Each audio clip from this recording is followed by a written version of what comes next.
tout le monde, me revoici pour un épisode de podcast un petit peu particulier celui-ci puisque je ne vais vous parler uniquement que de couture.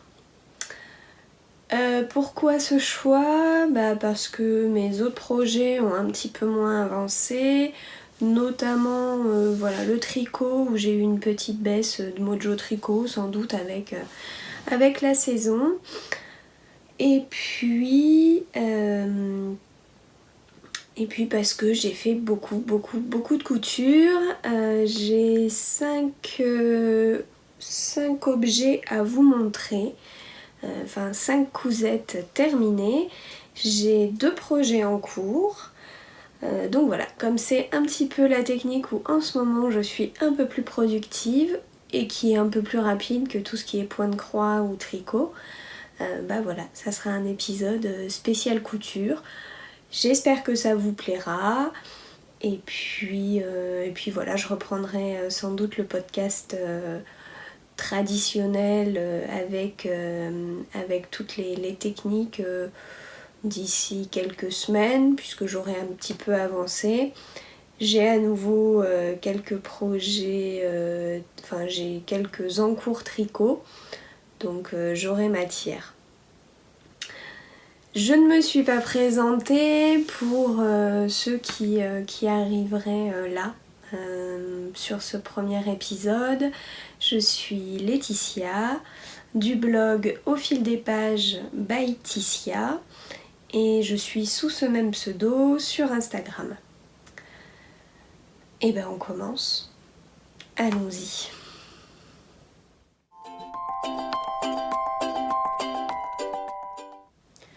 Je commence donc par un t-shirt, donc une deuxième version du t-shirt plantain, donc de chez Direndo.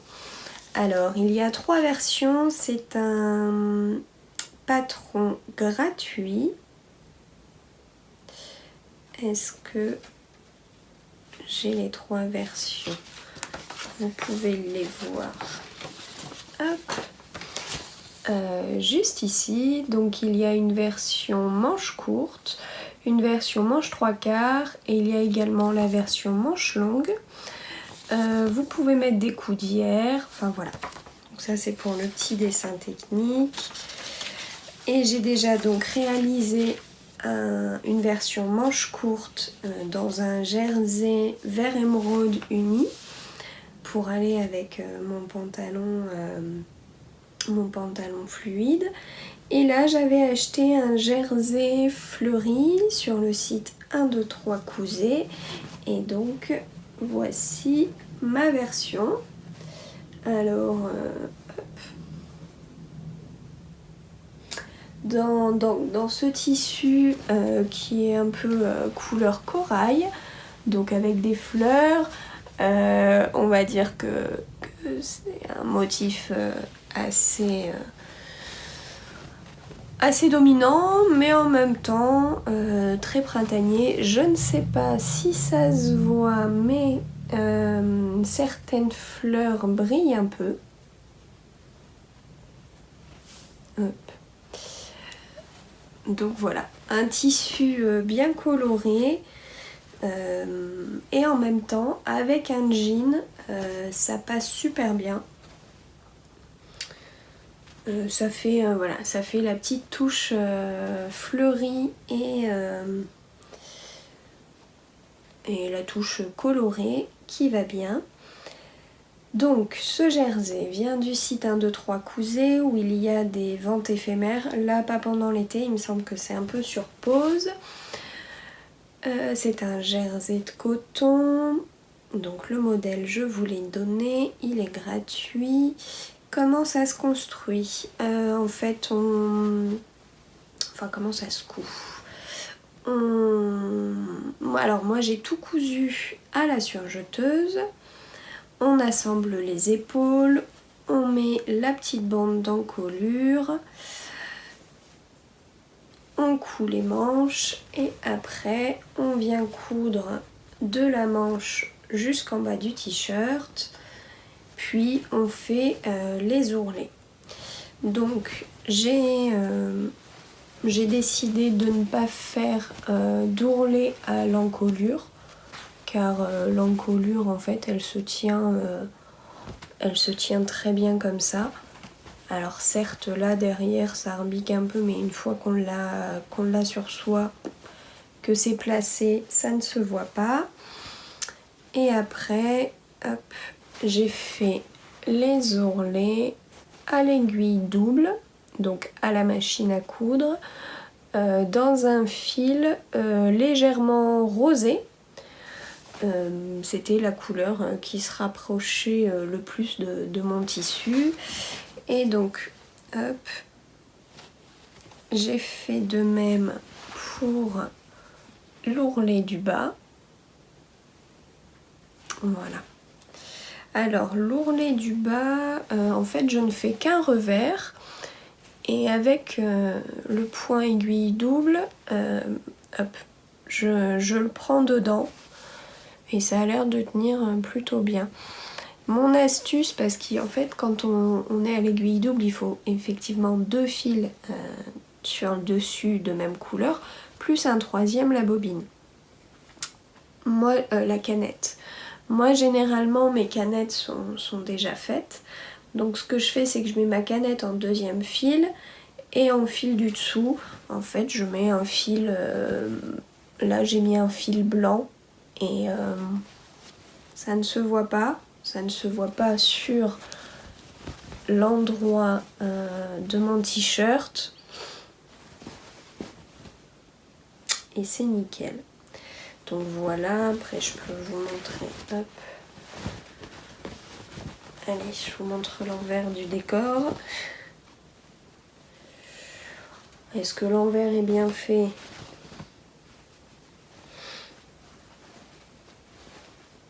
Donc voilà, toutes les coutures.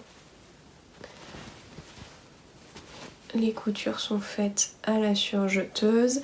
Là aussi, la surjeteuse, alors là c'est très bien parce que l'envers du tissu est blanc. Donc en fait mes fils, mes cônes sur la surjeteuse sont blancs. Il faut 4 cônes, donc j'ai mis mes 3 derniers cônes blancs. Et au lieu de mettre mon premier cône, j'ai mis ma fameuse bobine rose, puisque le fil peut... Alors il faut que je vous montre un endroit où c'est bien visible. Le fil peut légèrement se voir quand on tire sur la couture. Là bon, là ça se voit pas. Et du coup, ce qui permet d'avoir la couleur au plus près. Ça se voit un peu là sur mon surjet. On voit que le fil tout en bas, il est légèrement rosé. Voilà, donc une deuxième version du t-shirt plantain qui donc une fois qu'on a compris comment ça se montait et qu'on le fait à la surjeteuse, ça va super vite.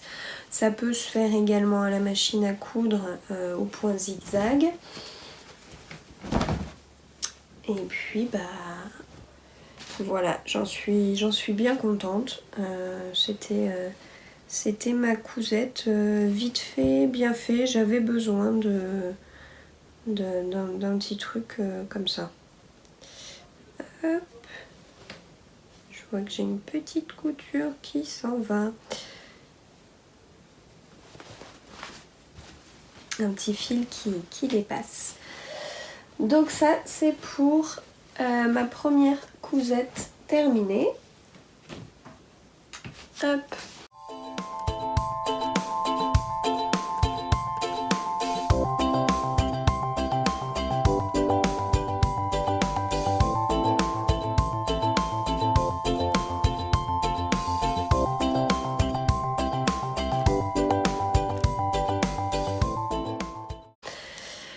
Pour la deuxième, qu'est-ce que j'ai fait en deuxième? Oui, je vous en avais parlé lors de mon précédent podcast. Ma fameuse jupe en kit de chez Atelier des modes.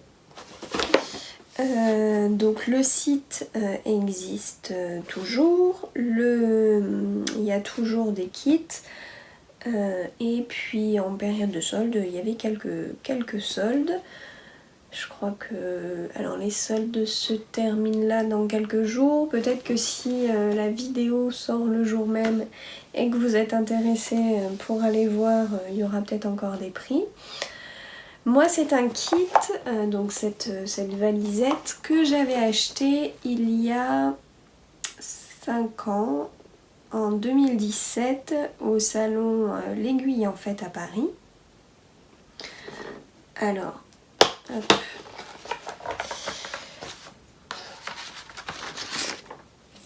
Oui, j'ai même la date.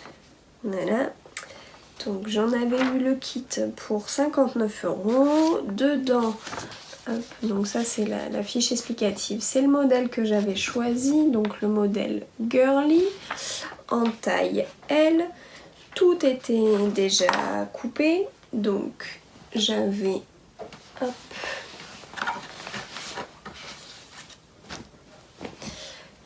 j'ai des petits échantillons à l'intérieur. J'avais un tissu type suédine, voilà. Donc ça c'est mon petit carré et ma doublure, hop, un voile. Donc tout était déjà coupé. J'ai quand même la planche de patron si jamais je veux en refaire une.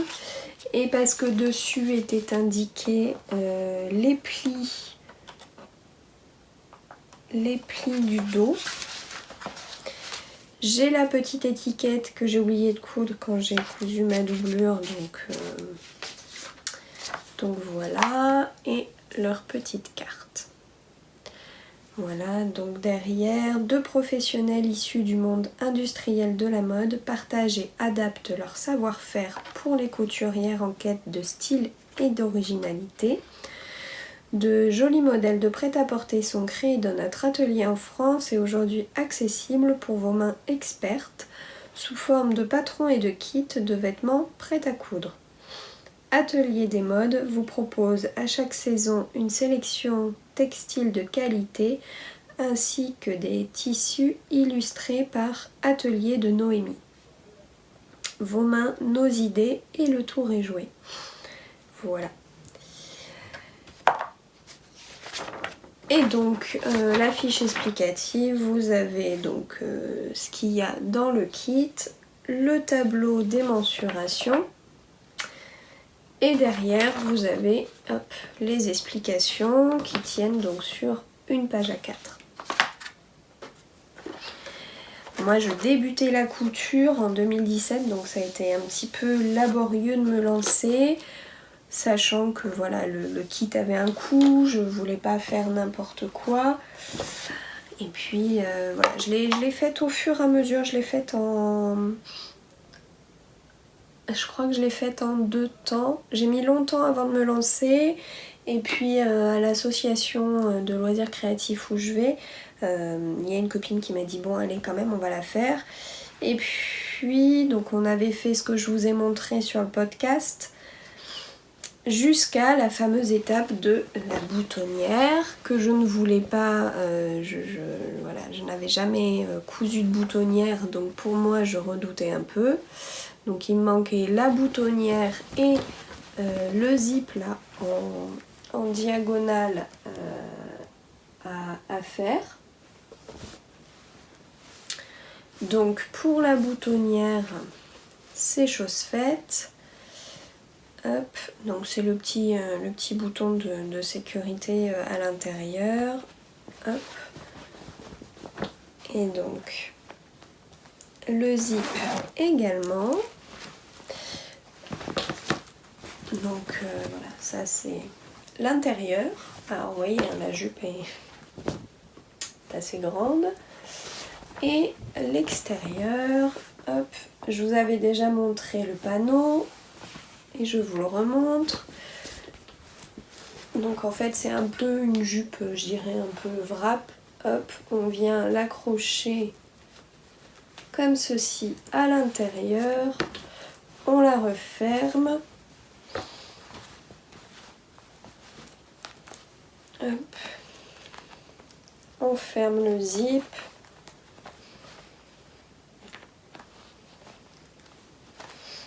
Alors attendez, là c'est pas évident.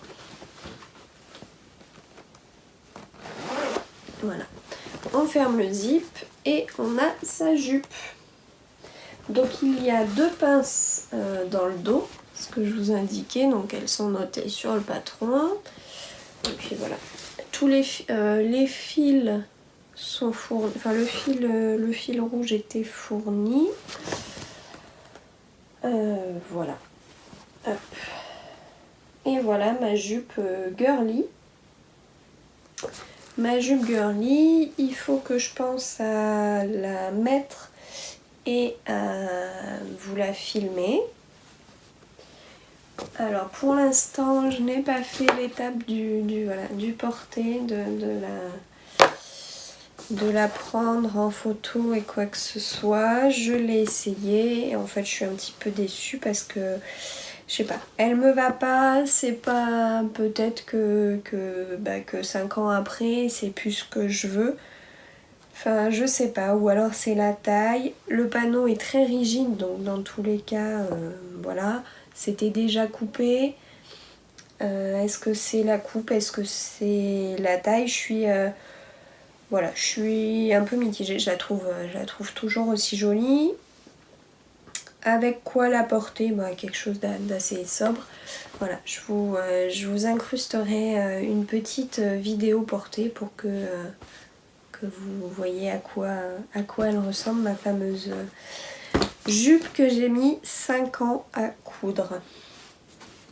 Mais bon, hein, j'ai rentabilisé le kit, hein. Ça, il n'y a pas de souci.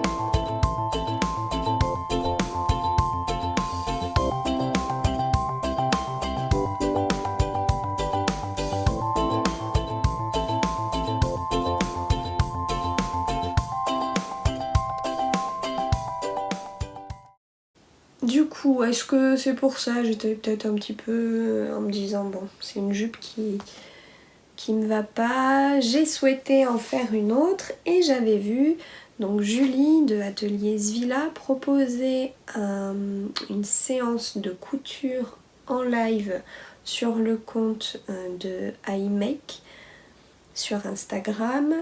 C'était un dimanche, il y a quelques mois déjà. Et elle avait préalablement donné toutes les indications, les rectangles à couper, les mesures à prendre pour sa taille,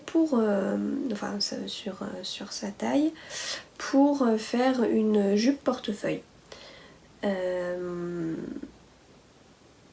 J'avais pris mes mesures, j'avais tout, je m'étais fait mon petit schéma pour découper mes rectangles et j'avais même choisi mon tissu, une viscose kaki.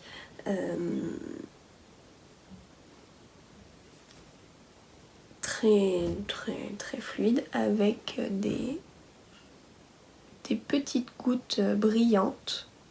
Est-ce que ça se voit? Et j'avais coupé un rectangle. À couper, c'était laborieux parce que c'est un tissu fluide, voilà. Et puis je m'étais arrêtée là, j'avais pas pu suivre le live en direct. J'avais quelque chose de prévu ce dimanche-là. Je me dis que c'est pas plus mal parce que je sais pas comment j'aurais réussi à suivre toutes les étapes au fur et à mesure. Donc je me suis fait le petit replay en faisant pause à chaque fois comme ça je regardais ce qu'elle faisait puis je cousais. Et donc il me restait, donc c'est une jupe portefeuille en 3 panneaux. Alors je vous la montre à l'envers comme ça. Hop, vous allez mieux voir. Donc le premier panneau est ici Après, vous avez le deuxième panneau, le plus grand pour le dos. Et le troisième panneau ici. Alors excusez-moi, elle est un peu froissée, pourtant je lui ai donné un petit coup de fer à repasser. Je l'ai portée, faut qu'elle aille au lavage là, faut qu'elle y retourne. Donc je vais passer quand même un petit coup pour vous la présenter, mais le fait d'être pliée là, elle n'a pas aimé. Qu'est-ce que je disais? Donc 3 panneaux et je n'avais coupé qu'un seul rectangle qui était plus ou moins bien rectangle parce que le tissu bougeait. Et puis j'ai regardé la trame.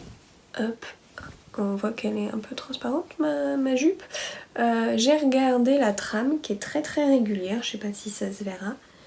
Et je me suis dit bon allez, c'est de la viscose. Je ne sais pas si ça se déchire, mais au lieu de couper mes rectangles, je les ai déchirés.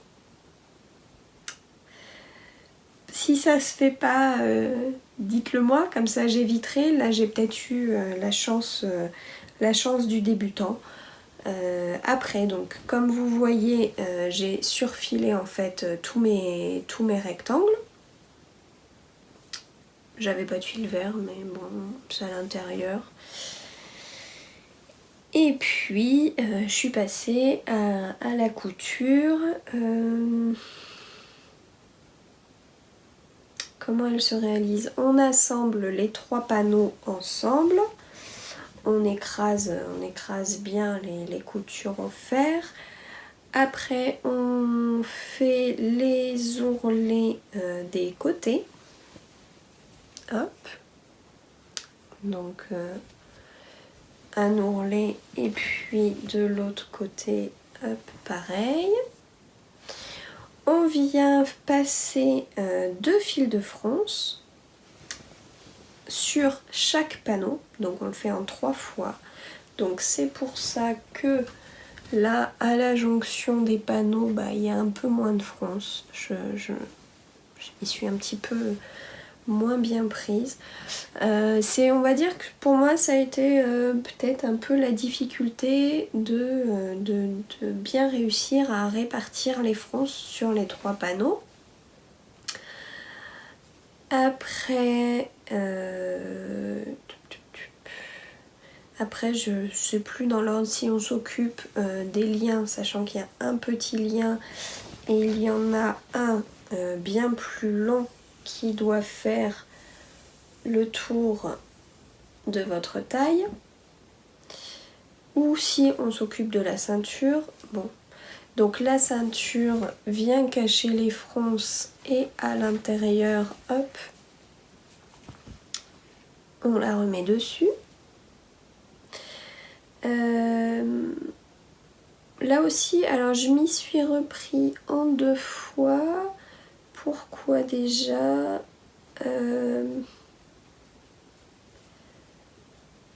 Parce que je vois que mon lien, j'ai peut-être tiré un peu fort sur mon lien, il se défait.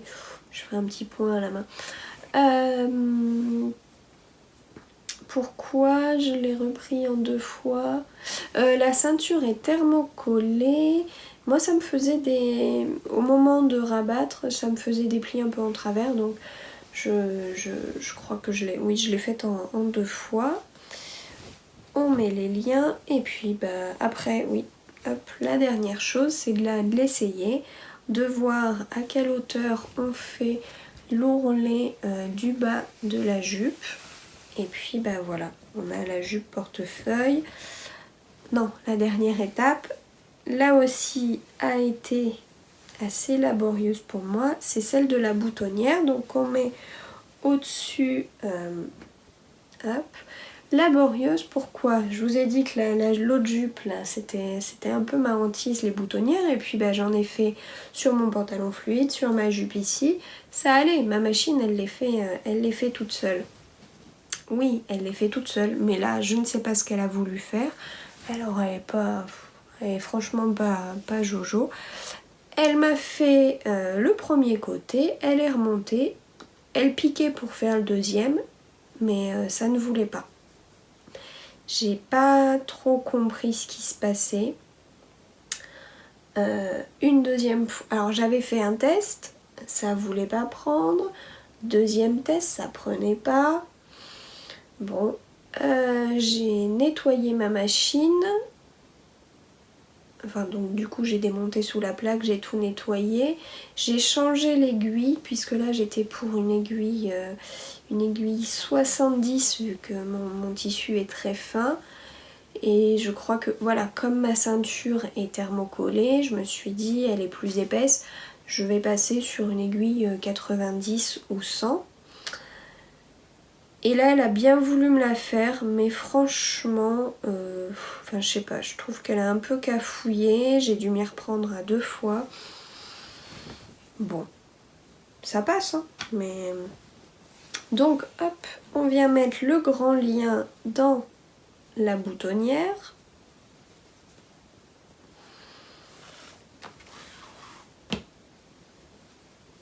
Et on vient faire le tour. Hop. C'est pareil, je vais vous montrer une petite vidéo de ma jupe portée. Comme ça vous rendrez un peu mieux compte parce que... Attendez, je cherche. Hop, le deuxième lien. Je vais faire un nœud et je vais vous montrer quand même à quoi ça ressemble.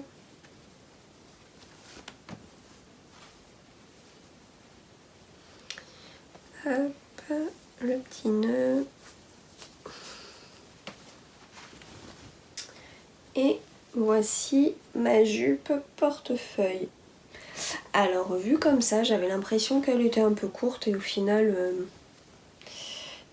Alors on avait le choix, Julie donc de Atelier Svilla nous disait qu'on pouvait faire en hauteur entre 50 et 75 cm. J'avais mesuré, 50 ça me tombait juste au-dessus du genou, je m'étais dit bah c'est parfait. Quand je l'ai réalisé je me suis dit oula ça fait un peu court et au final bah pas du tout. Donc voilà, donc un très chouette tutoriel. Avec des petites astuces données au fur et à mesure. Voilà, vous pouvez le retrouver toujours en replay sur le compte de iMake. Et puis bah voilà, n'hésitez pas, hein, une petite jupe légère, hyper agréable à porter.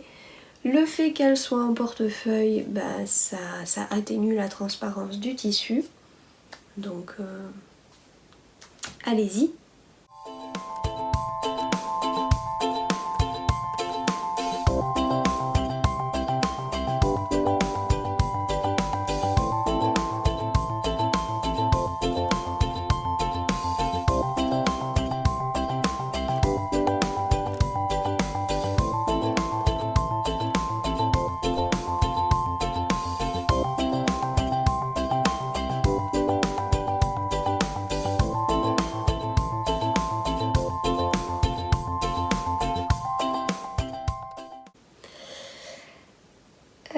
Donc là c'était pour les vêtements et puis bah, j'ai cousu deux accessoires. Alors un ultra rapide parce que je pense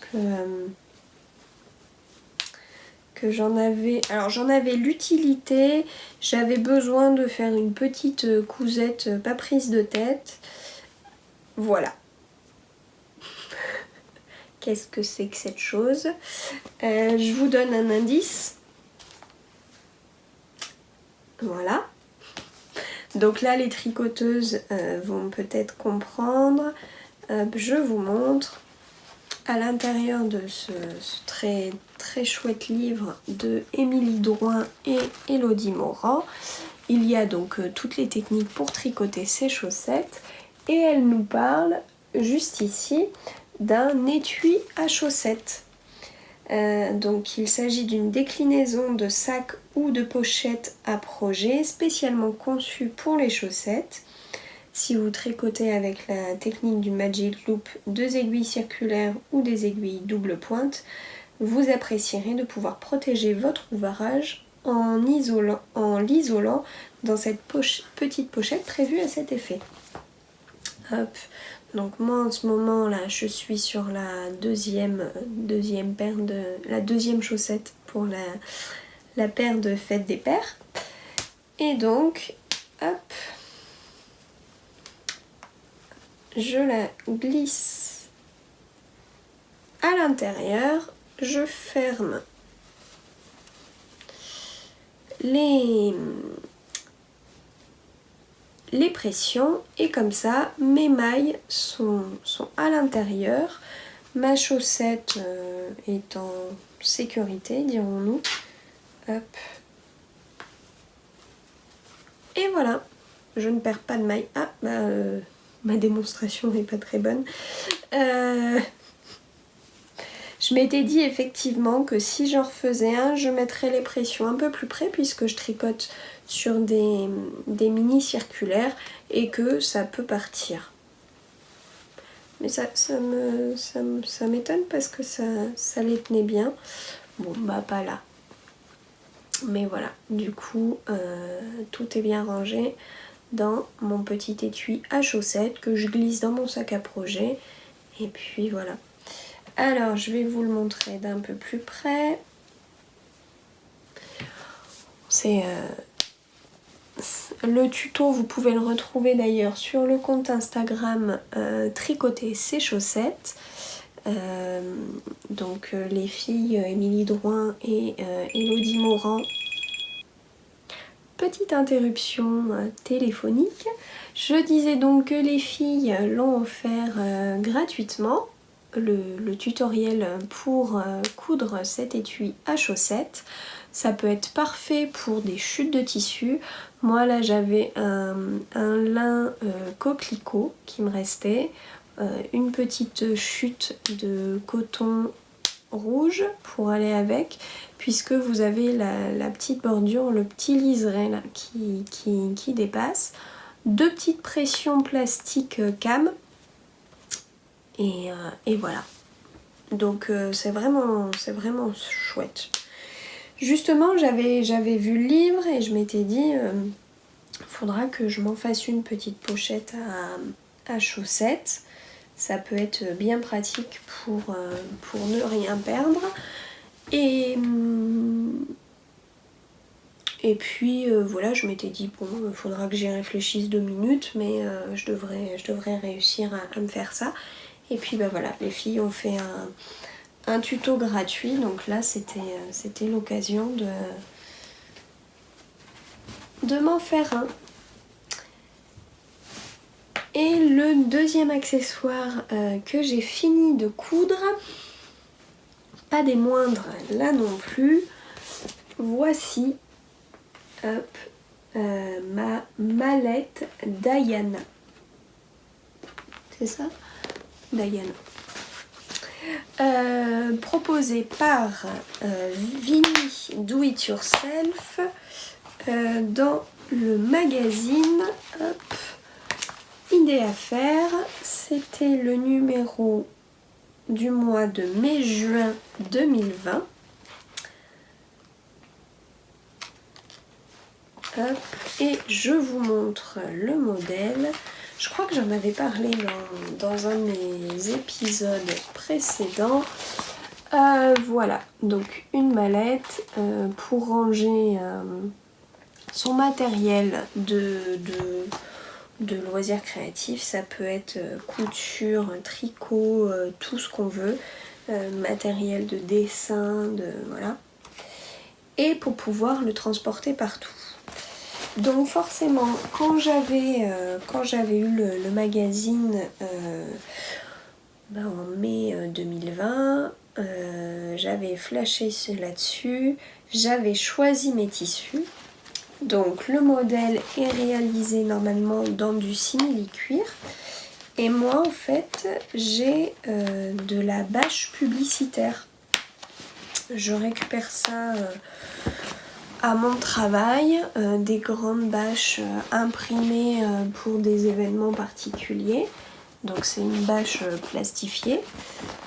Hop. Donc forcément j'enlève la partie, je coupe où il y a la partie des écritures. et puis et voilà ce que ça donne. Ça se coupe comme du simili, c'est plastifié. Donc hop, on la ferme par 3 petites pressions, on lui met une petite poignée. Tout le tour il y a un biais. Alors je crois que moi le biais était légèrement plus fin que ce qu'il aurait dû être. C'était du 3 cm et ça devait être du 4, quelque chose comme ça. Et donc voici l'intérieur. Donc c'est un joli tissu jacquard que j'ai depuis très très longtemps, que j'avais acheté pendant des soldes, je pense. Je m'étais déjà fait un petit sac au début où je commençais à coudre avec, et voilà. Et je l'ai assorti, donc ce tissu, à du bleu marine et du vert anis, puisque le tissu, hop, il y a du bleu marine et du vert anis.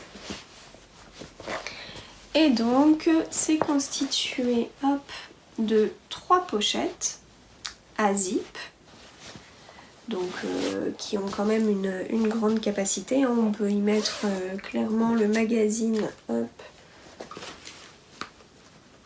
Ah bah pas en longueur, mince. J'allais dire clairement le magazine il rentre, bah pas en longueur. Bon, il rentre entre les deux et on le voit plus. Donc en hauteur ça passe.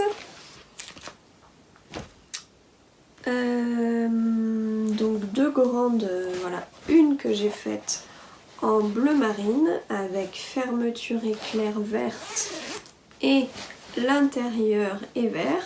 Ah, j'ai tout coordonné. Hop. La deuxième, je l'ai faite en jacquard, hop, avec un intérieur vert également. Et la dernière, je l'ai faite vert clair. Là, il y a la petite... C'est pas hyper pratique à vous montrer, hein. Hop, puis surtout qu'elle est vide, donc voilà. Là, il y a la petite poche jacquard avec là aussi du biais que j'ai voulu bleu clair pour le bleu clair des motifs. Et donc cette pochette zippée verte est en intérieur vert également. Voilà. Sur cette première pochette, hop, on place également des élastiques pour pouvoir placer des ciseaux, des choses comme ça. Et donc en fait, ces 3 pochettes sont cousues dans un soufflet. Hop. Voilà. Et on vient coudre le tout à l'extérieur. Et puis voilà. Hop. Là elle est vide, donc forcément elle est un peu plus molle, mais de quoi emporter son matériel de loisirs créatifs un peu partout. Donc ça c'est sur le côté, on voit les soufflets.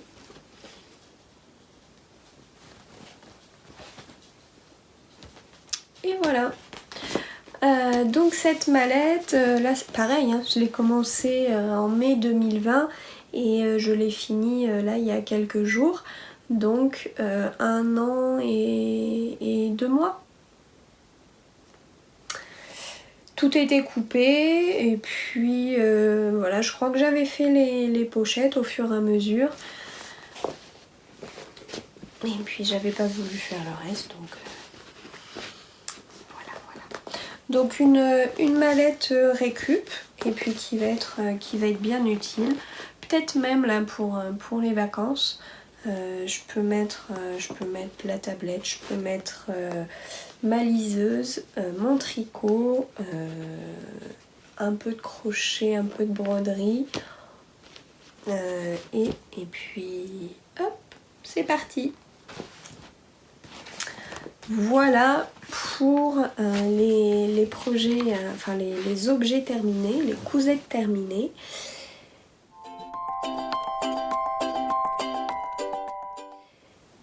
Et donc j'ai 2 ouvrages en cours, puisqu'ils sont tous les deux découpés et que j'ai commencé plus ou moins à les assembler. Donc le premier c'était, je crois que j'en avais pas parlé.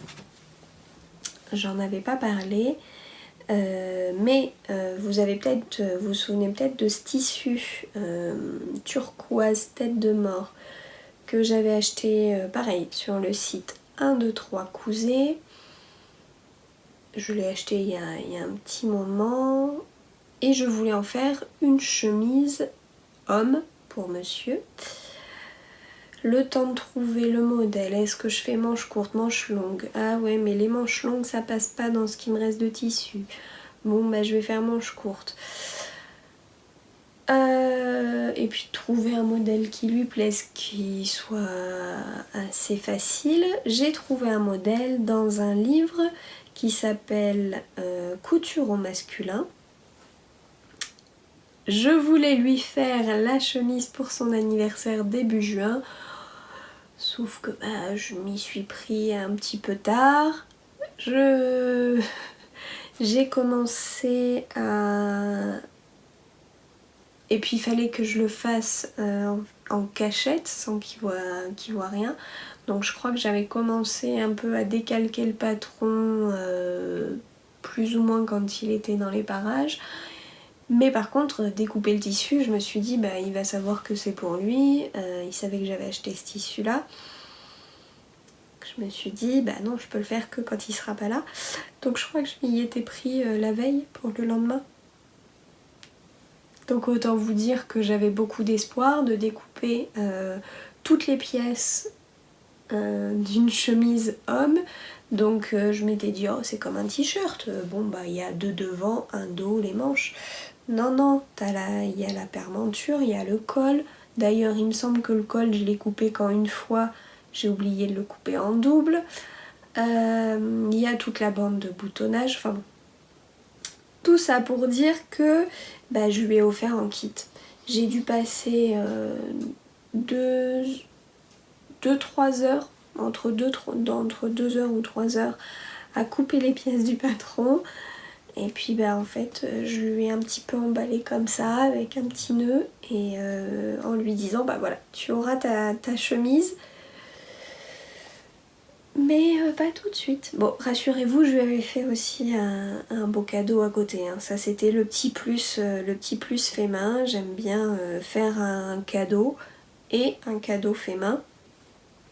Donc bah, il n'y a plus qu'à s'y mettre.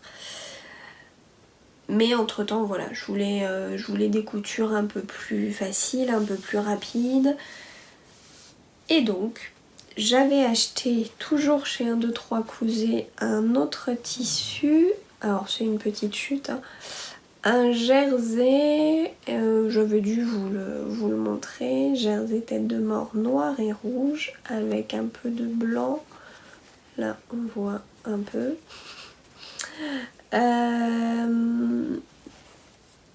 Et donc j'avais un jersey, j'avais dans l'optique, vu que moi je me suis cousu 2 plantains, je me suis dit, il n'y a que le patron qui change, l'assemblage sera équivalent, c'est le cas. Et je voulais essayer de lui coudre le t-shirt Hercule de Urban Ferry. Voilà. Tout est coupé, j'ai commencé à assembler à la surjeteuse. La volonté de monsieur, c'était, je reprends le dessin technique, de faire le corps donc avec ce tissu et de faire les manches en jersey noir. Très bien, mais j'avais pas de jersey noir. Vous voyez où je veux en venir? C'est dommage, hein, parce qu'il voulait vraiment ça. Bah, il a fallu que je passe commande. Et il a fallu que je passe commande où il y avait du jersey noir, c'est-à-dire chez Driessenstoffen, donc un site néerlandais que bon nombre de couturières connaissent. Et puis les frais de port sont quand même de 8,95 € il me semble. Donc il faut amortir les frais de port. Il faut acheter un petit peu plus de tissu. Puis ça tombait bien parce que je voulais aussi du jersey bleu marine. Enfin voilà, je voulais des basiques. Un jersey rouge parce que j'ai dans l'optique de me faire une petite robe. Et c'était les soldes. Donc j'ai regardé dans la partie soldes du site. Et voilà. J'en dis pas plus parce que vous verrez bien, je vais faire un petit haul tissu. Vous verrez bien que j'ai craqué un petit peu. Oh, j'ai rentabilisé les frais de port, ça, il n'y a pas de souci. Sauf que je ne sais plus où ranger le tissu. J'ai plus de place. Donc il va falloir que je couse activement. C'est pas les idées qui me manquent. Je dirais que pour les 3/4 des tissus que j'ai un projet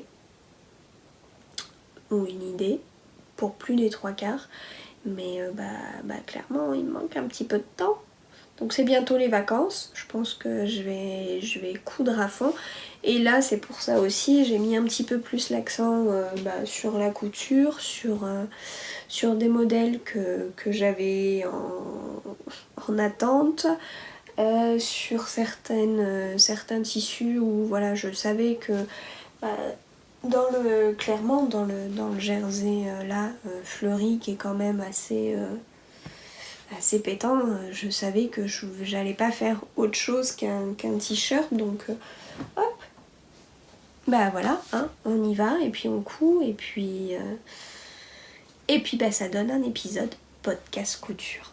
Donc voilà, vous me direz ce que vous en pensez. J'espère pas faire trop déçu pour les accros au crochet, au tricot ou à la broderie. Ne vous inquiétez pas, ça va revenir. Et puis d'ici là, je vous souhaite un bel été. Profitez bien si vous êtes en vacances. Profitez également si vous travaillez. Les journées sont un peu plus longues, on peut profiter quand même de moments agréables. Et puis je vous dis à bientôt. Salut!